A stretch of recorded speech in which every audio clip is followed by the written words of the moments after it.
I invite you to imagine that you and I are having coffee or tea or a cocktail, and we're just talking about life, your life.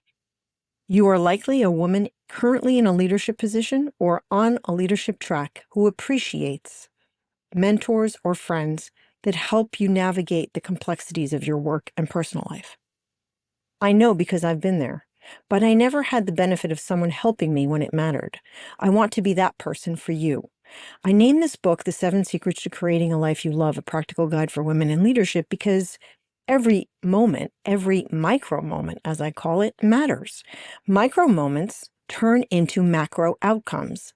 This book attempts to help you identify and win in those micro moments. I want to help you experience the compounded benefits of your small choices at home, at work, and in between. I came to the United States at the age of 5, not knowing English and interpreting and advocating for my family. We had no connections, money, or influence, which made navigating friendships, school, and life even more complicated. As a child, I had firsthand experience with bullying and discrimination. As an ambitious young woman, building my career in the 80s and 90s, I faced blatant misogyny, sexism, and discrimination. Because I am a female leader, there are aspects of my life and career that men just cannot understand because they have simply never had to deal with the same issues. I started my career at IBM, worked on Wall Street, helped turn around a nonprofit, and ran a trade magazine, all before starting the business I have today.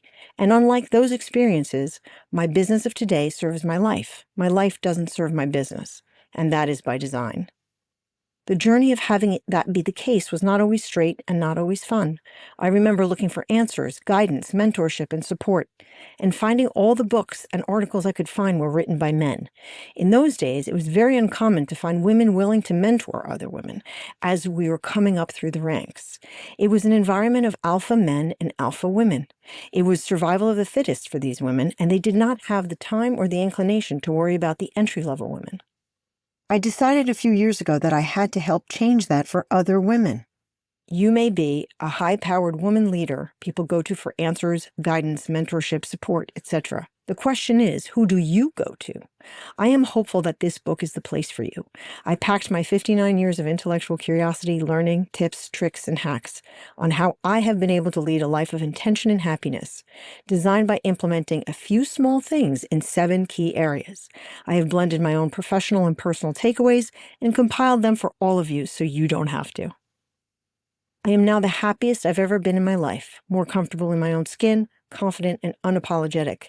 I don't regret the decisions I made, and I have clarity and commitment about what I want my next chapter to look like. This book is the beginning of that chapter. There are so many points in our lives when we are made to feel or make ourselves feel less than. Sometimes we are not true to ourselves, we make bad decisions, we are not intentional with our time, we speak to ourselves without grace, we allow others to dictate who we are, or we find ourselves in the wrong environment. Eventually, we reach a point where we want to get ahead of it all and create a better outcome for ourselves and ultimately a better life. A life that feels like we are driving the bus, not the passenger at the mercy of a crazy driver. The purpose of this book is to unpack all those variables one by one with you, the reader, and see pragmatic ways to address and overcome your not enoughs. In each chapter, I have stories from dear friends as well as my own life that you might be able to relate to. I give you my thoughts on how to look at this particular topic, some tips and tricks I've learned over the years, some exercises to do, and a summary of takeaways for you to think about and implement in your own life. There might be certain times or areas where you feel like you're slaying it, while others are just really hard for you. Those feelings are completely normal. You cannot be operating at 1,000 miles an hour in every aspect of your life. You have to be comfortable slaying it in one area while you're doing your best in another. In case no one has told you, you can't be everything, everywhere, all the time, or be at your best all the time. It's just not a realistic expectation.